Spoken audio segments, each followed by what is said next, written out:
আসসালামু আলাইকুম, সবাই কেমন আছেন? আশা করি সবাই ভালো আছেন। কিন্তু আমাদের বাইক লাভার ভাইয়েরা তো ভালো নেই। ইরান ইসরায়েল যুদ্ধ দূরের ঘটনা, কিন্তু এর প্রভাব পড়ছে আমাদের নিত্যদিনের জীবনে। নিকুঞ্জ দুইয়ে আজ বাইকের লম্বা সিরিয়াল। তেলের জন্য অপেক্ষা করতেছে হাজারো পরিশ্রমী মানুষ।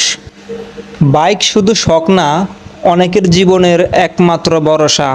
তেলের সংকটে থেমে যাচ্ছে অফিস, গার্মেন্টসগামী মানুষের গতি। এরকম একটা বাস্তবতা পরিস্থিতির শিকার হতে হবে, এটা আমরা কখনো ভাবি নাই। দেখুন, যুদ্ধ করতেছে তারা আর ভোগান্তি সহ্য করতেছি আমরা। এক ফোঁটা তেলের জন্য ঘন্টার পর ঘন্টা লাইনে দাঁড়িয়ে, এটাই এখন বাস্তবতা। নিকুঞ্জ দুই আজ সাক্ষী। কত স্বপ্ন, কত দায়িত্ব একটা বাইকের তেলের উপর নির্ভর করে। সময় মতো অফিসে পৌঁছাতে না পারলে বেতন কাটে, আর তেলের কারণে তো বাইক চলে না।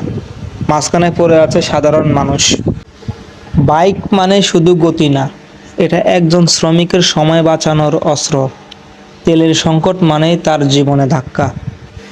একজন মানুষ যখন বাইক নিয়ে সকালবেলা বের হয়, তার মাথায় থাকে আজকে কত টাকা ইনকাম করতে পারবো, পরিবারের জন্য কি নিয়ে যাব। কিন্তু যখন সে দেখে ঘন্টার পর ঘন্টা লাইনে দাঁড়িয়ে থাকতে হচ্ছে, তখন তার ভিতরে একটা চাপ কাজ করে। সময় চলে যাচ্ছে, কাজ মিস হচ্ছে, আর সেই সাথে তার ইনকামও কমে যাচ্ছে। যারা অফিস করে, যারা গার্মেন্টসে কাজ করে, তাদের জন্য সময় সবচেয়ে বড় জিনিস।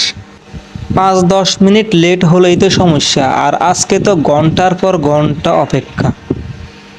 ভাবো তাদের পরিস্থিতিটা কেমন।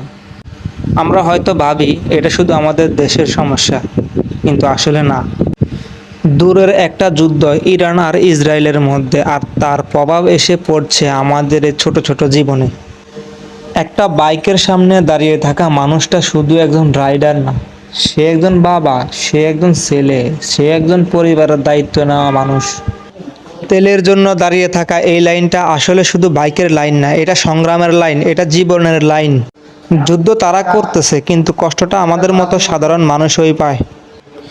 আজকের নিকুঞ্জ দুইয়ের এই দৃশ্যটা আমাকে একটা কথাই শিখিয়েছে, বাস্তবতা অনেক কঠিন, আর সেই বাস্তবতায় লড়াই করে আমাদের বাঁচতে হয়। তো আজ এই পর্যন্তই। আগামী কোনো ভিডিওতে আরও ভালো কিছু তুলে ধরার চেষ্টা করব। সবাই ভালো থাকবেন। আল্লাহ হাফেজ। আর একটা কথা বলি, সবাই দেশকে ভালোবাসবেন, দেশের মানুষকে ভালোবাসবেন। ধন্যবাদ।